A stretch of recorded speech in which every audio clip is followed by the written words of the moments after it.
हरि ओम। रामाय रामभद्राय रामचन्द्राय वेधसे रघुनाथाय नाथाय सीताय पतये नमः.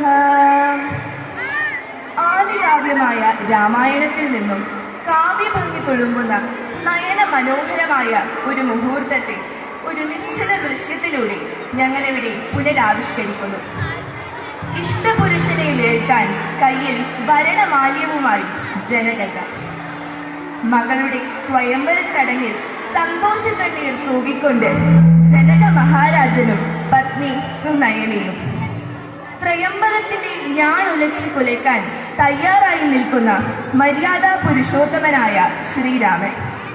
മുഖത്ത് അമ്പരപ്പുമായി രാമൻ വില്ലുകുലക്കുന്നത് കാണുന്ന സ്വയംവരത്തിനെത്തിയ മറ്റ് യുവരാജാക്കന്മാർ, വധൂവരന്മാരെ ആശീർവദിക്കാനായി എത്തിയ പുരോഹിതർ, ബന്ധുജനങ്ങൾ, മംഗളകർമ്മത്തിന് സാക്ഷികളായി രാമസോദരരും സീതാ സോദരിമാരും. ജനകന്റെ കൊട്ടാര സദസ്സ് പുഷ്പവൃഷ്ടികളാൽ നിറയുന്നു. സ്വയംവര ചടങ്ങ് ആരംഭിക്കുകയായി. നന്ദി, നമസ്കാരം.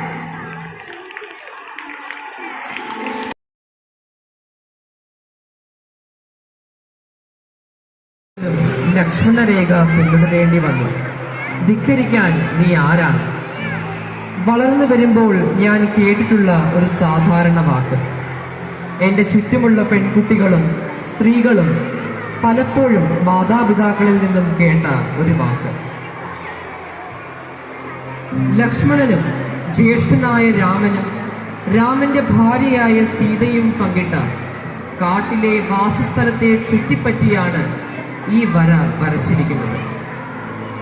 രാമനെ അന്വേഷിച്ചു പോയ സീതയെ സംരക്ഷിക്കുന്നതിനാണ് ഈ വര. രാമൻ ഒരു സ്വർണമാനിനെ പിന്തുടരുന്നു. അധിക നേരം കഴിഞ്ഞിട്ടും തിരിച്ചെത്തുന്നില്ല. രാമൻ മാനിനെ കൊല്ലുമ്പോൾ അവൻ തൻ്റെ മാരീച രൂപത്തിൽ വന്ന് രാമന്റെ ശബ്ദത്തിൽ ലക്ഷ്മണ എന്നെ രക്ഷിക്കൂ എന്ന് നിലവിളിക്കുന്നു.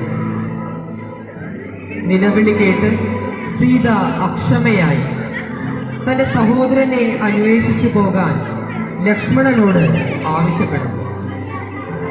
സീത ദുഃഖിതയായി കരയുന്നത് കാണാൻ കഴിയാത്ത ലക്ഷ്മണൻ മനസ്സില്ലാ മനസ്സോടെ രാമനെ അന്വേഷിക്കാൻ പോകാൻ തീരുമാനിക്കുന്നു.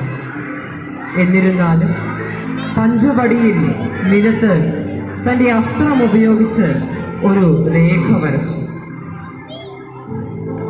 സീത വാസസ്ഥലത്തിന് ചുറ്റും വരയ്ക്കുന്ന സംരക്ഷണ രേഖ കടക്കരുതെന്ന അദ്ദേഹത്തിന്റെ നിബന്ധനയ്ക്ക് വിധേയമാണിത്. ഈ ഐതിഹ്യമനുസരിച്ച് രാമൻ, സീത, താൻ എന്നിവരൊഴികെ മറ്റാരും രേഖ കടക്കാൻ ശ്രമിച്ചാൽ ചുട്ടുകളയപ്പെടും. ലക്ഷ്മണൻ രാമനെ അന്വേഷിച്ചു പോയ ഉടനെ രാക്ഷസ രാജാവായ രാവണൻ ഒരു യാചകന്റെ രൂപത്തിൽ അവിടെ എത്തി സീതയോട് ഭിക്ഷ ചോദിക്കുന്നു. തന്ത്രത്തിൽ സംശയിക്കാതെ അവൾ ലക്ഷ്മണരേഖ മുറിച്ചു കടന്ന് യാചകന് ഭിക്ഷ നൽകുന്നു. രാവണൻ ഉടൻ തന്നെ അവളെ തട്ടിക്കൊണ്ടുപോയി തൻ്റെ പുഷ്പക വിമാനത്തിൽ ലങ്കയിലേക്ക് പറത്തിവിടുന്നു. രേഖയെ പ്രതീകാത്മകമായി രണ്ട് തരത്തിലാണ് കാണുന്നത്. പുരുഷൻ സ്ത്രീക്ക് നൽകുന്ന സംരക്ഷണക്കുറവായാണ് സാധാരണയായി ഇതിനെ കാണുന്നത്. പുരുഷൻ സ്ത്രീയുടെ സ്വാതന്ത്ര്യത്തിന്മേൽ ഏർപ്പെടുത്തിയ പരിമിതികളായും പലപ്പോഴും. ഉദാഹരണത്തിന് മറാത്തി കവി പത്മഗോൾ ഒരു വാക്യത്തിൽ പറയുന്നു, സീതയുടെ മുന്നിൽ ലക്ഷ്മണൻ ഒരു വര മാത്രമേ വരച്ചുള്ളൂ. നമ്മൾ എല്ലാ വശങ്ങളിലും ലക്ഷ്മണരേഖകളെ അഭിമുഖീകരിക്കുന്നു. അവയെ നാം മറികടക്കണം, രാവണന്മാരെ നേരിടണം. നന്ദി.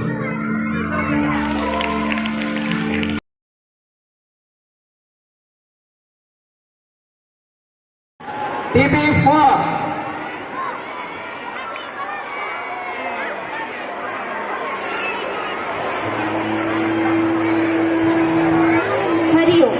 രാമലക്ഷ്മണ ലക്ഷ്മണന്മാർ വനവാസത്തിന് പുറപ്പെടുമ്പോൾ സ്തംഭിച്ചു നിൽക്കുന്ന അയോധ്യ. സൂര്യൻ ഉദിച്ചിരുന്നില്ല. എന്നാൽ അയോധ്യയിൽ ഇരുട്ട് തുടങ്ങി. ഒരു രാജാവ് ശക്തിയും ആത്മാവും നഷ്ടപ്പെട്ട്, ഒരു അച്ഛൻ മകൻ പിറകെ പോകുന്നത് നോക്കിക്കൊണ്ട്, രാജകുമാരനായ രാമൻ സിംഹാസനം ഉപേക്ഷിച്ചു ധർമ്മത്തിന് വേണ്ടി കാട്ടിലേക്ക് യാത്രയായി. സീത രാജകുമാരി ഇനി വനവാസിനി. സ്നേഹത്തിന്റെ പ്രതീകമായി അവൾ തളരാതെ മുന്നേറി. ലക്ഷ്മണൻ സഹോദരന് വേണ്ടി സ്വന്തം ജീവിതം ഉപേക്ഷിച്ച ധീരൻ. അവന് സ്നേഹവും ധർമ്മവും തമ്മിൽ വേർപാടുണ്ടായില്ല. കൈകേയി ആഗ്രഹത്തിനായി ഭാവിയെ വഴിവിട്ട് അവൾ വിജയിച്ചു. ഒരു പക്ഷേ തോറ്റത് കുടുംബമായിരിക്കും. സുമിത്ര കരഞ്ഞില്ല. അവൾ തൻ്റെ മകനെ ധൈര്യത്തോടെയും അഭിമാനത്തോടെയും വിട പറഞ്ഞു. രാമം ദശരഥം വിദ്ധി മാം വിദ്ധി ജനകാത്മജാം അയോധ്യാമടവിം വിദ്ധി ഗച്ഛതാത സുഖം. രാമനെ ദശരഥനായും ജാനകിയെ ഞാനായും വനത്തെ അയോധ്യയായും കരുതി സന്തോഷത്തോടെ പോയിക്കോളൂ മകനെ. മന്ദര ഒറ്റച്ചൊല്ലിൽ രാജവംശത്തെ മാറ്റിമറിച്ച നിഴൽ. അവൾ വിചാരിച്ച പോലെ അയോധ്യയെയും മാറ്റിമറിച്ചു. അയോധ്യയുടെ ജനങ്ങൾ ആ യാത്ര കാണാൻ തയ്യാറായിരുന്നില്ല. കിരീടം നിലത്താണ്, ധർമ്മം കാൽനടയായി കാടിലേക്ക്. വേദന നിറഞ്ഞ ഹൃദയവും ധർമ്മം നിറഞ്ഞ പാദങ്ങളുമായി രാമനും സീതയും ലക്ഷ്മണനും വീടുവിട്ട് നടന്നു പോകുന്നു. അയോധ്യയുടെ കൊട്ടാരം നിശബ്ദതയിൽ തല ചായ്ക്കപ്പെട്ടിരിക്കുന്നു.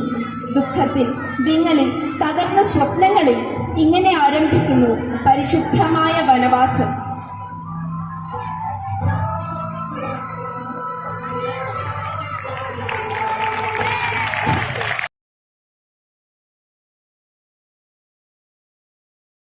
രാജകുമാരന്റെ തിരിച്ചുവരവിനായി ആകാംക്ഷയോടെ കാത്തിരിക്കുന്ന അയോധ്യയിലെ പൗരന്മാർ ഈ തിരിച്ചുവരവ് വലിയൊരു ആഘോഷമാക്കി മാറ്റി. താലത്തിൽ ദീപവും പൂക്കളും വേണ്ടി അവർ തങ്ങളുടെ രാജകുമാരനെ സസന്തോഷം സ്വീകരിച്ചു. ആ മനോഹരമായ ദൃശ്യത്തിലേക്ക്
ഹരി ഓം.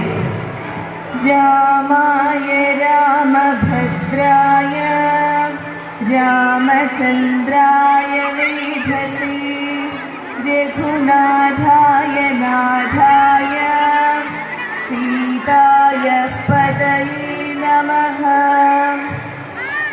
ആദികാവ്യമായ രാമായണത്തിൽ നിന്നും കാവ്യഭംഗി തുളുമ്പുന്ന നയന മനോഹരമായ ഒരു മുഹൂർത്തത്തെ ഒരു നിശ്ചല ദൃശ്യത്തിലൂടെ ഞങ്ങളിവിടെ പുനരാവിഷ്കരിക്കുന്നു. ഇഷ്ടപുരുഷനെ വേൾക്കാൻ കയ്യിൽ ഭരണമാല്യവുമായി ജനകജ. മകളുടെ സ്വയംവര ചടങ്ങിൽ സന്തോഷ കണ്ണീർ തൂകിക്കൊണ്ട് ജനക മഹാരാജനും പത്നി സുനയനയും. ത്രയംബകത്തിന്റെ ഞാണുലച്ച് കുലയ്ക്കാൻ തയ്യാറായി നിൽക്കുന്ന മര്യാദാ പുരുഷോത്തമനായ ശ്രീരാമൻ. മുഖത്ത് അമ്പരപ്പുമായി രാമൻ വില്ലുകുലക്കുന്നത് കാണുന്ന സ്വയംവരത്തിനെത്തിയ മറ്റ് യുവരാജാക്കന്മാർ. വധൂവരന്മാരെ ആശീർവദിക്കാനായി എത്തിയ പുരോഹിതർ, ബന്ധുജനങ്ങൾ. മംഗളകർമ്മത്തിന് സാക്ഷികളായി രാമസോദരരും സീതാ സോദരിമാരും. ജനകന്റെ കൊട്ടാര സദസ്സ് പുഷ്പവൃഷ്ടികളാൽ നിറയുന്നു. സ്വയംവര ചടങ്ങ് ആരംഭിക്കുകയായി. നന്ദി, നമസ്കാരം.